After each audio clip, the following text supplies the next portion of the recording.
हो गया है। पेपर चोरी करने वाले 2 लोग गिरफ्तार किए गए हैं। सीबीआई ने पंकज और राजू को गिरफ्तार किया है। पंकज ने ही नीट का पेपर चुराया था। पंकज कुमार को पटना से गिरफ्तार किया गया है। उधर राजू ने पेपर को आगे देने में मदद की थी। सीबीआई ने राजू को हजारीबाग से अरेस्ट किया है। आरोपी संजीव मुखिया अब तक फरार चल रहा है और उसकी तलाश लगातार जारी है। वो देश के बाहर है या देश के अंदर है, जब से मामला प्रकाश में आया उसका पता किसी को नहीं चला है। उससे जुड़े हुए हर शख्स पर नज़र पड़ चुकी है। वो सारे लोग गिरफ्तार किए जा चुके हैं, लेकिन संजीव मुखिया अब तक फरारी काट रहा है। वो जहां छुपा हुआ है, वो किसकी मदद से छुपा हुआ है, ये भी बड़ी बात है। रितेश मिश्रा पटना से मेरे साथ ज्यादा जानकारी के साथ इस वक्त जुड़ गए हैं। रितेश, सभी मोहरे आ गए हैं, सभी मोहरे शिकंजे में हैं। कौन किसने क्या किया ये सीबीआई को पता है, लेकिन इस खेल को खेलने वाला वो खिलाड़ी अब तक गायब है। मुखिया की तलाश अभी भी जारी है। अब बिल्कुल देखिए, और यही कारण है कि अब सीबीआई की जो जांच चल रही है, जो इन्वेस्टिगेशन चल रही है, उस पर सवाल भी उठने लगे हैं कि भाई इतने दिन हो गए हैं, सारे लोग एक एक कर आपकी गिरफ्त में आ चुके हैं, लेकिन जो मास्टरमाइंड है संजीव मुखिया, आखिर देश की सबसे तेज तर्रार इन्वेस्टिगेटिव एजेंसी उस तक क्यों नहीं पहुंच पा रही है। हालांकि जो इन 2 लोगों की गिरफ्तारी हुई है, ये कोई बहुत बड़ी सफलता सीबीआई के लिए नहीं कही जा सकती है। एक राजू जिसकी हजारीबाग से गिरफ्तारी हुई, उसकी भूमिका उजागर हुई है। दूसरा पंकज है, कहा यह जा रहा है कि उसने चोरी की है ट्रंक से। तो इतना सवाल ये उठता है कि जब क्वेश्चन पेपर भेजे जाते हैं इतने फुल प्रूफ प्लानिंग के साथ, सुरक्षा रहती है, तो वहां पर उसने सेंध कैसे लगा ली। तो चलिए, ये एक कड़ी को जोड़ा जा सकता है, लेकिन सवाल यही उठता है कि आखिर संजीव मुखिया तक सीबीआई क्यों नहीं पहुंच पा रही है। चलिए, बिहार पुलिस उतनी सक्षम नहीं थी, ईओयू के अपने दायरे हैं, लेकिन सीबीआई अंतहीन है। वो कहीं भी जा सकती है, अरेस्ट कर सकती है, बहुत सारी चीजें सुविधाएं मिली हुई हैं। तो अब ये सवाल उसकी थियरी पर उठने लगे हैं, उसकी जांच पर उठने लगे हैं कि संजीव मुखिया मास्टरमाइंड है। लगातार उसकी तलाश में सीबीआई की टीम जो है अलग अलग जगहों पर जा रही है, लेकिन उसके बारे में सीबीआई को कुछ भी पुख्ता नहीं मिल पा रहा है। अब देखने वाली बात होती है कि संजीव मुखिया कब अरेस्ट होता है, कब उसके बारे में जानकारी मिलती है, क्योंकि जब तक संजीव मुखिया गिरफ्त में नहीं आएगा, तब तक जो सीबीआई की ये जो जांच चल रही है, जो ये इन्वेस्टिगेशन चल रही है, उसकी गाड़ी आगे बढ़ती हुई नहीं दिख रही। जी। गाड़ी आगे बढ़ती हुई नहीं दिख रही, लेकिन रॉकी के बारे में कहा जा रहा था कि उसकी गिरफ्तारी के बाद बहुत कुछ मिलेगा। संजीव मुखिया का वो राइट हैंड था। रॉकी, पंकज और राजू, अब इन सब के जाने मिलने के बाद क्या ये माना जा सकता है कि संजीव मुखिया की लोकेशन मिलेगी, या फिर संजीव मुखिया इन सबको बिना बताए, बिना जानकारी में दिए किसी ऐसी नई लोकेशन पर जाकर छुप गया है जहां के बारे में कोई सोच नहीं सकता? अब बिल्कुल देखिए, उस लोकेशन के बारे में हमने भी पहले बताया है कि वेस्ट बंगाल में लगातार सीबीआई की टीम जो है वो रेड कर रही है, उड़ीसा में भी कर रही है, मध्य प्रदेश से भी हमें जानकारी मिली। इसके अलावा जो नई जानकारी हमें मिली उसके अनुसार वो दक्षिण भारत के किसी राज्य में हो सकता है, और उसको लेकर भी सीबीआई की टीम लगातार ट्रेस कर रही है। और जो सोर्सेज है हमारे सीबीआई के अंदर, उनका साफ तौर पर दावा है कि सीबीआई को उसके लोकेशन को लेकर बहुत महत्वपूर्ण जानकारी रॉकी से मिली है, बाकी जो लोग गिरफ्तार हुए हैं उनसे मिली है। तो जब आपने लोकेशन को लेकर बहुत सारी चीजों को क्रैक कर दिया है, तो फिर उस तक क्यों नहीं पहुंच पा रहे हैं? क्या ये सीबीआई की कोई स्ट्रेटेजी है?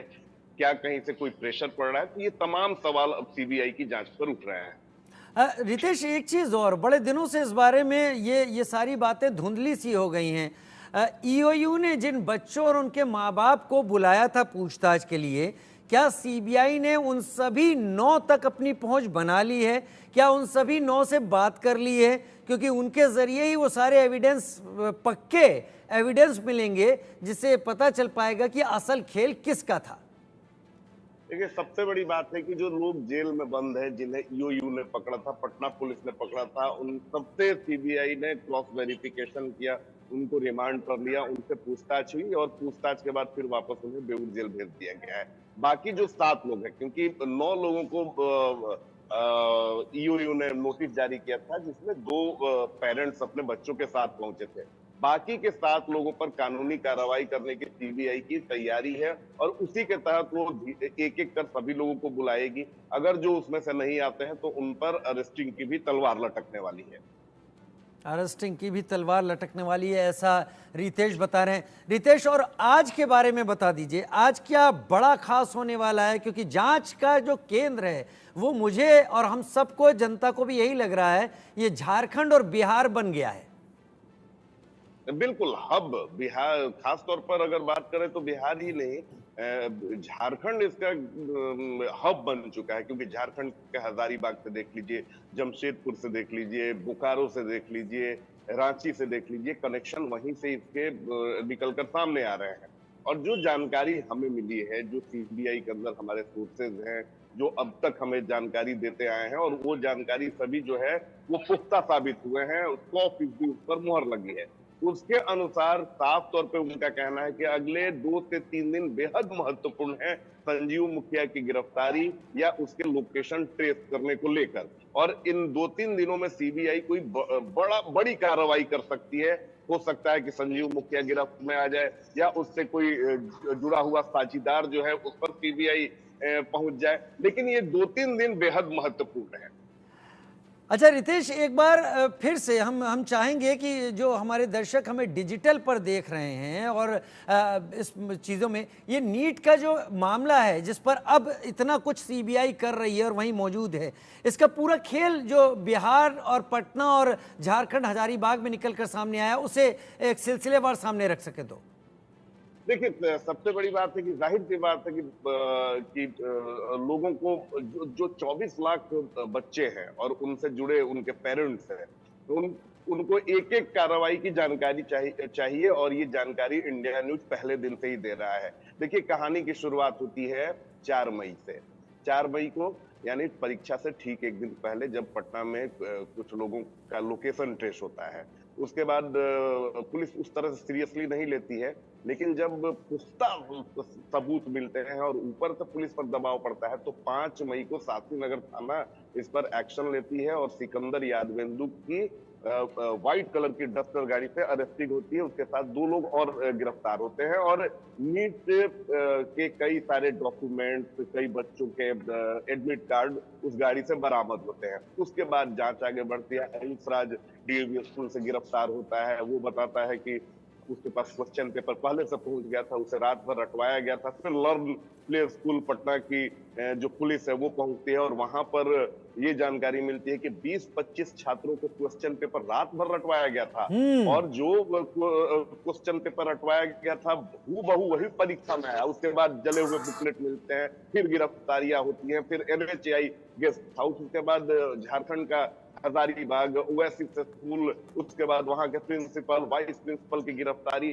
तो देखिए कि कड़ी दर कड़ी, कड़ी दर कड़ी, परत दर परत जो है वो जुड़ते जा रहे हैं। और सीबीआई को जब ये पूरा मामला ईओयू हैंड ओवर करती है, तो फिर चौंकाने वाले कई सारे खुलासे होते हैं। राजनीति का तड़का भी इसमें लग जाता है। तो लोगों को एक एक चीज याद है, और हम पहले दिन से सारी चीजों को बता रहे हैं।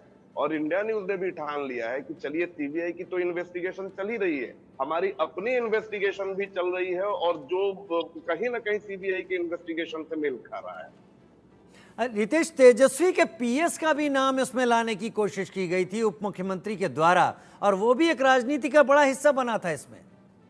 देखिए, वो नाम लाने की कोशिश नहीं की गई उसमें। जब अपना इंडिया न्यूज ही पहला वो चैनल है, जब सबसे पहले हमने एनएचआई गेस्ट हाउस का जिक्र किया था, और मैं खुद एनएचआई गेस्ट हाउस पहुंचा था 5 मई को, तब अधिकारियों ने इनकार कर दिया था कि नहीं नहीं, हमारी कोई संलिप्तता नहीं, हम अपने गेस्ट हाउस को ऐसे नहीं देते हैं।